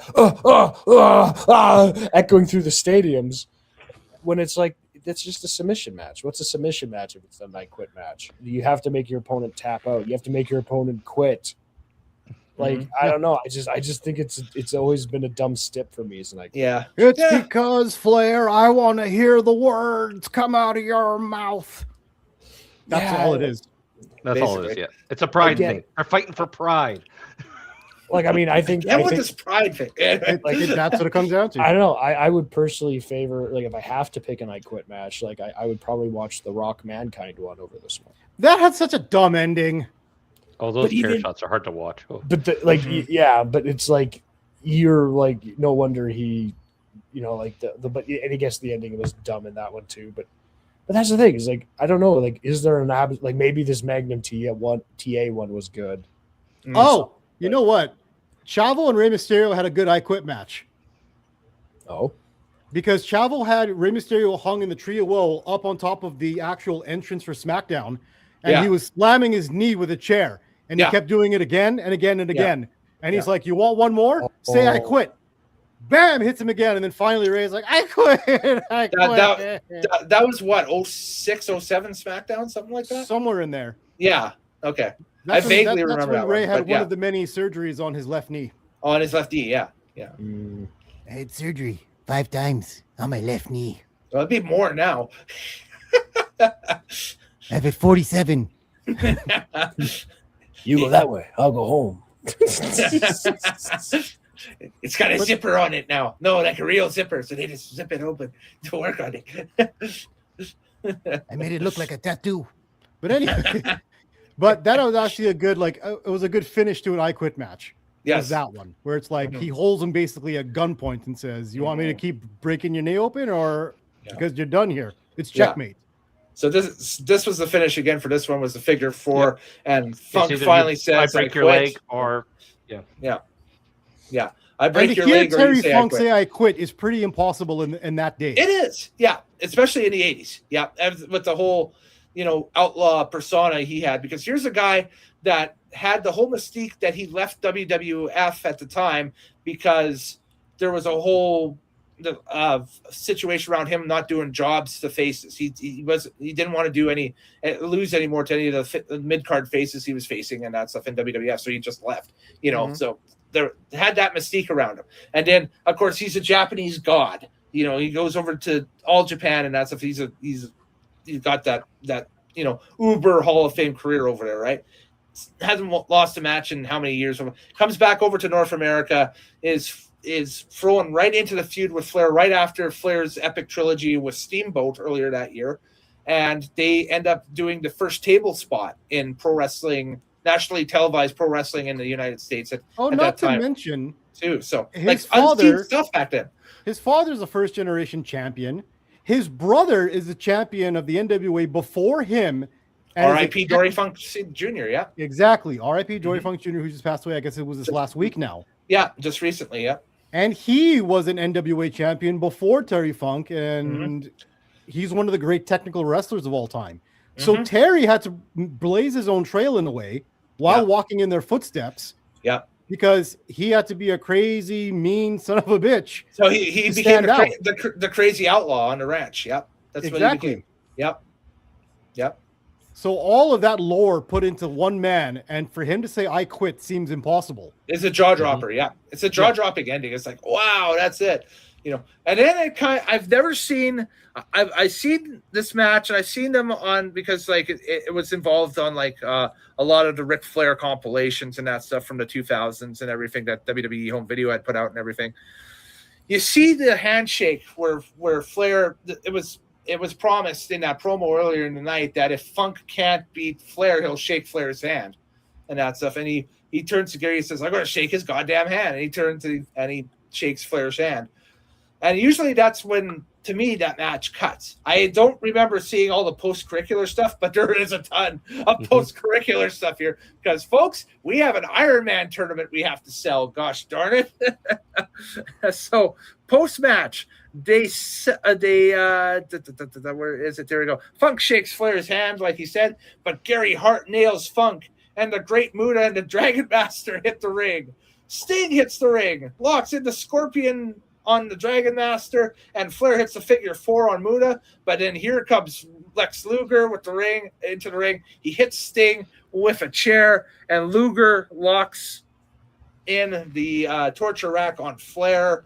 And then there's this, oh my God, all this stuff. And then the trophies that were so delicately put.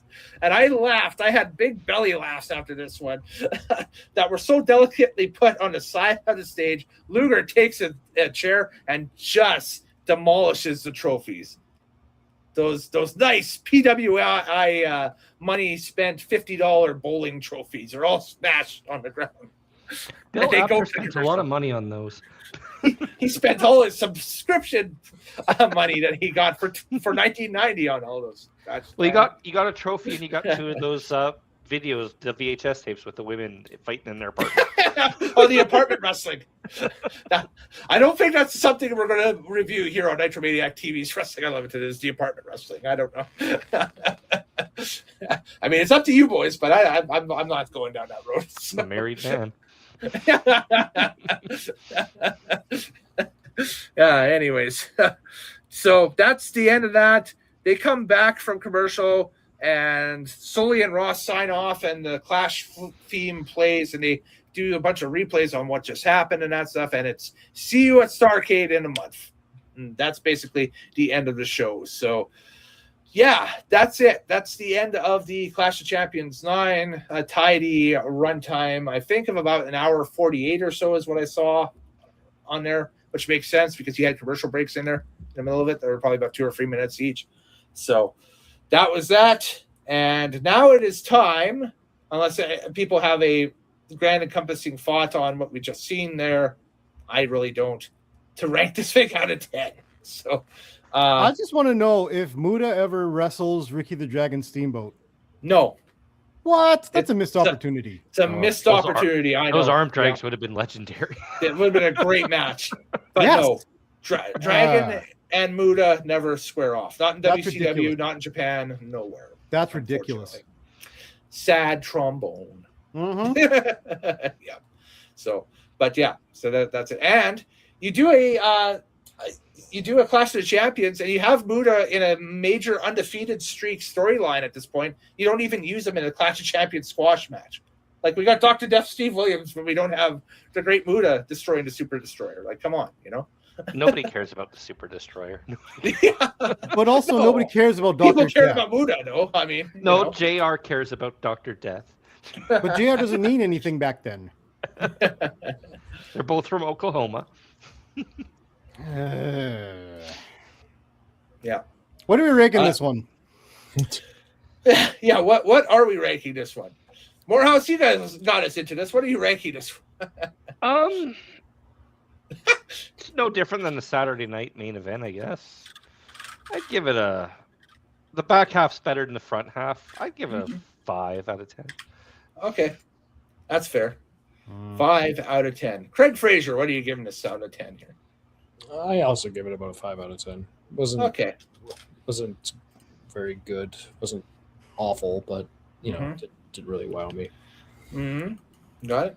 I too will give it a 5 out of 10 because the back half, as you said, is better than the front half. I really like the Pillman Luger match. It's not the best match between the two of them. I think that Halloween Havoc match is phenomenal.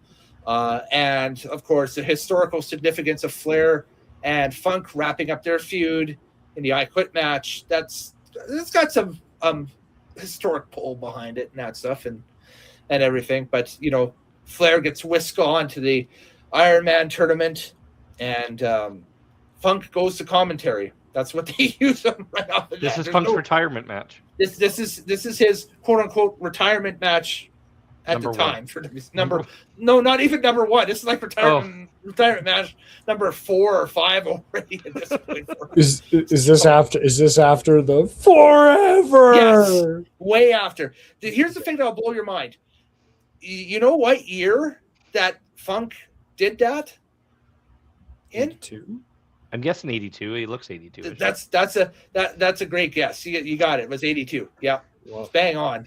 So that he did the whole forever thing in 82, and then this is 89, and he's walking out of WCW. He Still said forever.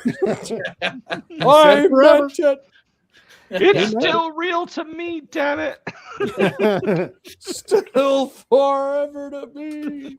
now he does not wrestle in WCW in a WCW match until 2000 after this match, but takes the entire 90s off. But No, he there we goes go. to ECW. In the He goes to 90s. ECW, yes, And of course. WWF. And Yeah, And just- Chainsaw yeah. Charlie. Yeah, Yeah, WWF, ECW goes back to All Japan. You didn't name it. And then Vince Russo's like, hey, you want to come back? Sure. Yeah. Sure. I dare say Terry Funk had a better 90s than Ric Flair. True, Terry actually. Funk for wrestler of the decade in the 90s. Anyway, TL, you're the last one. What do you give this thing out of 10? All right, Pillman and Luger have a better match at Halloween Havoc. Right. And this is easily the weakest of the 3 matches between Flair and Terry Funk. Mm-hmm. So I'm not going to give them points for that. Okay. This is a 3 out of 10. A free. Okay. Fair You enough. don't need to watch this. If you watch this, just watch our program of us making fun of this one, and you got it. Lovingly making fun of It's it. Not only that, but you're going to get fascinating salmon facts on this episode. That's right. Oh God, And we Tim went an Curry hour makes without an it. appearance. Oh, It's time for Salmon Corner. There we go. Salmon. What a color. so, Well, I like the anyways, fade 3 out. out of The 10. fade out's fun. 3 out of 10. Because fuck this thing. You don't need to watch it. Like this shit, I'm out. Yeah. So Fuck this there we shit, go. So there we go. Well, that's our first look at Jim Herd era WCW, and boys, Hopefully the last.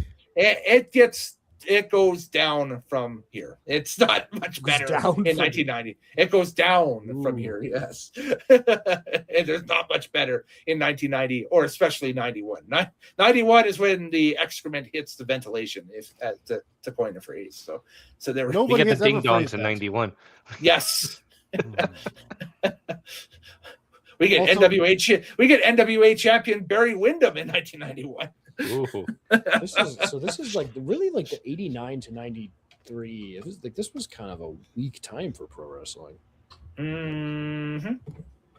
Yeah, because WWF depends on the promotion, but yes, I mean, like WWF was still doing some business, but a lot of their guys are going to peter out by 92, and then you get to like 93 sucks as a year. Yeah, so 92 is like their biggest peak, and then they fall off because of a steroid scandal from 93, where they need like Bret Hart to carry the company through a no drug policy, until they can get to the Attitude Era.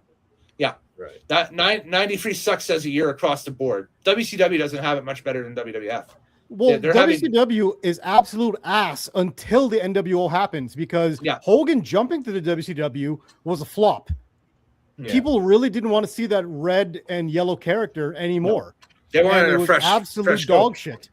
It was what do you mean? The water, this water's not hot. Yeah. It's not hot. It's not hot. That's why I'm acting like I burned myself. What a stupid segment. But yeah, that's where a lot of wrestling fans fall off the cliff, is right around 93 actually. And then either they don't win him back until the Attitude Era, or some people actually fall off of the Attitude Era because they feel it goes too far away from wrestling. Too much into sucky and I'm gonna, too much the camera and dry hump the ring and whatever. Yes, too much of that stuff. Too much of the reason why we couldn't watch wrestling in front of our parents at a certain point, because they're like, they're gonna shut the TV off on us. We're gonna get put in our room. Well, why is that lady half naked? Oh, it's woman's half naked. It's wrestling. It's wrestling, Dad. That's just wrestling, Dad. That's not the wrestling I knew. And then you have to. I put it on my dad talking about Stampede or whatever. Yep, Stampede. Yeah. The Stampede Braun Penny. There's something about the Stampede wrestling. It's way better than that. Stampede was some good shit, though. Yes, well, we did the one show and nobody liked it. That was a show when way after that thing ended. Hey, if we watch the Stampede, I have like 100. I have 100 episodes of TV. I supplied you with like 60 of them. So yeah. Yeah, you gave me a lot of the 90s stuff, but I have a lot of the 90s stuff, like 60s. So there we go. That's who Gordon Soley kind of reminded me of, was Ed Whalen. Really? Wow. Ring a ding dong ding. That kind of cartoony radio ring voice. A ding dong dandy. Jeez. Yeah. Gordon Soley kind of fit that era. Yeah. So there we go. I'm going to tell the Undertaker now to rest in peace as it goes away for another show. What's our next show? Well, I guess it's my pick now, isn't it? And we go around the world. We've done around the horn, and I have a pick. Okay. I am going to skirt my own rule with this pick. We were doing a. Remember the guidelines for this when we laid out was basically every pay-per-view was on the table all the way up till when WWF becomes WWE in 2001, right? Something like that, yeah. That's the guideline, right? Yeah. We're going to fast forward a few years from that for the next show. So this could be in canon. This one could be outside of canon. I just wanted to test something with this. Oh, God. We are going to 2004. Okay. WWE. Yeah. And we are going to take a look at a pay-per-view where the fans picked the matches. Oh, no. We will do Taboo Tuesday 2000. No! No, I object. Fans picked the matches. Yes, in air quotes. Fans picked the matches. What is the test?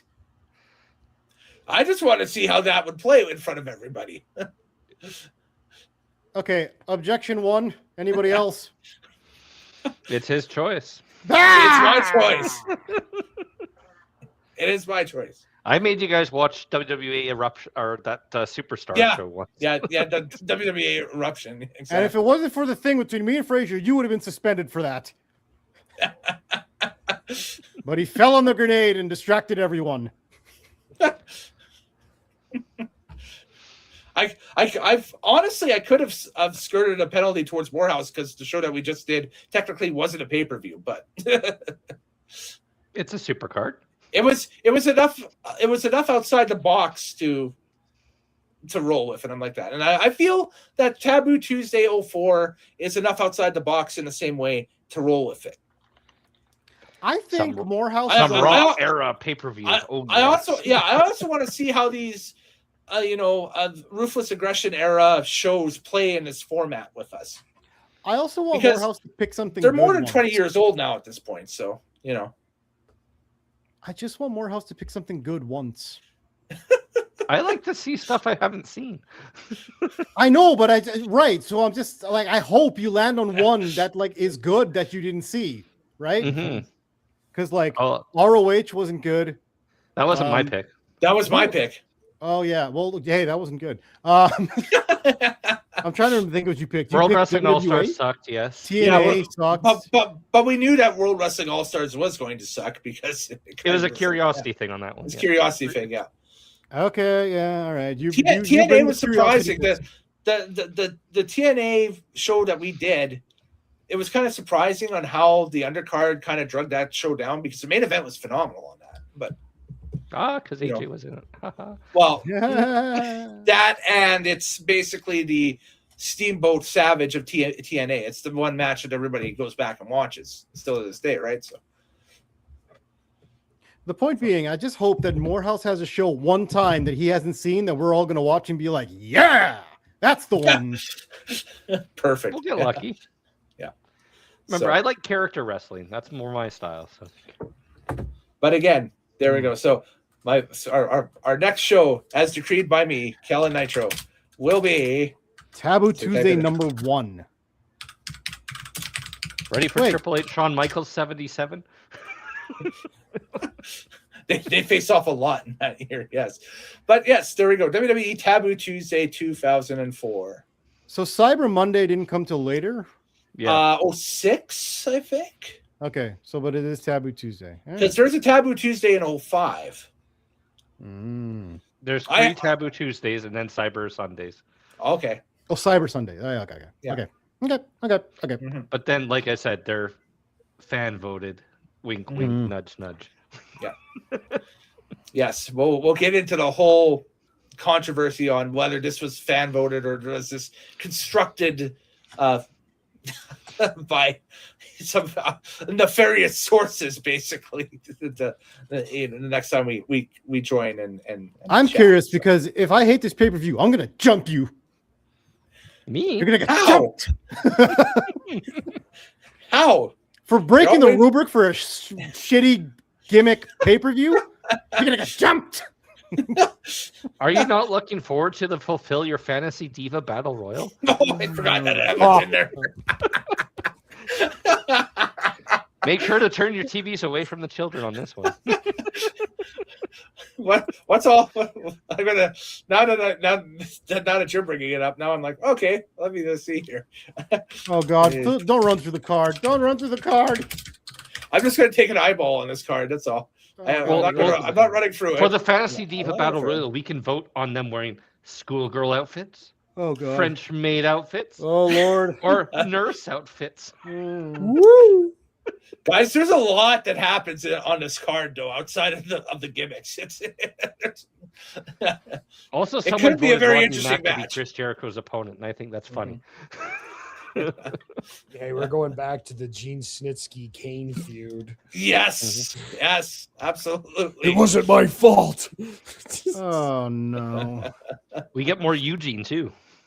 Oh God, no.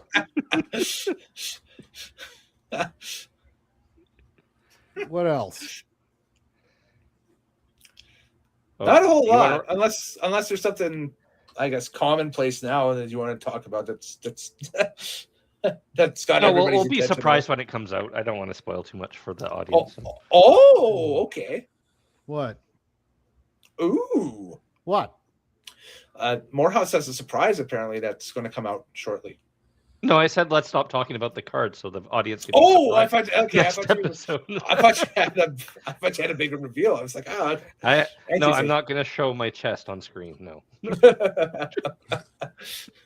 That is a curiosity. I wonder if it's like blindingly white or if it's like immensely hairy. It's pretty red. It's hairy. Yeah. Oh, Perfect. I'm kind of Robin Williams-esque. What color is his nipples? Okay, that's enough. That's it. All right, you ruined it. It's over. Good night, everybody. Over. Yeah, later, TL. So, anyways, it's time for the time of the show where we plug our stuff. So, Craig, you guys are back up and running with the Dark Ascension LARP, correct? DarkAscensionLARP.com. Yes, it is almost September, so that means our game is September 19th at Bar Harbor Camp. We are getting back to it. We have 2 more games this season total, and this one is going to be fun. We just had our meeting this weekend, and we got some stuff planned. And Mr. Morehouse I might still be attending, if I'm not mistaken. I'll definitely check it out. I don't know if I'll be partaking, but I definitely want to see what the experience is and everything. No worries. Maybe, and that's a good way to figure out how I can connect on a future one. Just like put on like a friar tuck robe and just walk around and be like a guy. I'm gonna be an NPC. Yep. You'll talk to me, and I'll just say I have no further information. You could just be a guy. You could just be a straight up farmer in the Ravenwood that just walks around and is just like, "Why are you guys in my village? Yeah. Please leave. Are you guys gonna fight here? Please don't. Please don't. Just don't bring me into it, please. Watch my flowers. Please watch my flowers. Because you can be a non-com if you don't have any weapons on. If you have like just like a farmer outfit, you want to put on a hat, you just want to chill and watch. Absolutely, just walk around. You ever watch Dragon Ball Z? I'll be like that farmer in the opening scene. Exactly. That's it. I would be a small 12-year-old boy with straw coming out of his teeth and a straw hat walking around saying, "Please, sir, can I have some gruel? Wait, yours a little bit of gruel." Originally you were going Mark Twain, but then you went full British orphan, and I'm very confused because I was like, I'll do a Mark Twain. Maybe going Mark Twain would be better. maybe Mark Twain would be awesome. Yeah, going Mark Twain like that. I could be like, I could go up to some people and be like, "Hey, there's a dead body in a pond. You want to see it?" That Stand By Me. That's a different movie. What the hell did I just miss? We're talking about LARPing. You're talking about his nipples. All right, good night, everybody. He gone. That's it. He out of here. So I guess TL decided to bomb out. So, well, I can ban him from the studio. I don't want to do that. Apparently, I got that. So, and Morehouse, you just kind of exist on the edges of society and pop on here once in a while. So exactly, I'm the shadow of the internet. That's right. So I'll just tell everybody to check out Linktree / Kellen Nitro for everything. Our next show, of course, will be WWE Taboo Tuesday 2004 on this one. And we're going to start doing these a little bit more. Now that my summertime has come to an end a little bit. We'll be doing more of these shows as the weeks and months progress on with the fall into winter into everything here on Nitromaniac TV's Wrestling Unlimited. We get a kick out of doing these. We love doing these for you guys. So it is like Oprah's book club for wrestling nerds.